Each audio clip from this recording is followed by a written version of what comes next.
في الجنوب التونسي، وبين تضاريس جبالية تخفي الكثير من الأسرار، تقع قرية مطماطة، واحدة من أجمل القرى في العالم.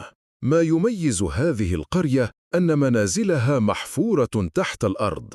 اختار سكان مطماطة هذا النمط المعماري الفريد لحماية أنفسهم من حرارة الصيف المرتفعة وبرودة الشتاء القارسة. عند دخولك إلى أحد هذه البيوت، تنزل عبر ممر ضيق يؤدي إلى ساحة داخلية مفتوحة تحيط بها غرف منحوتة تحت الأرض، باردة بطبيعتها صيفاً ودافئة شتاءً، دون أي وسائل تبريد أو تدفئة.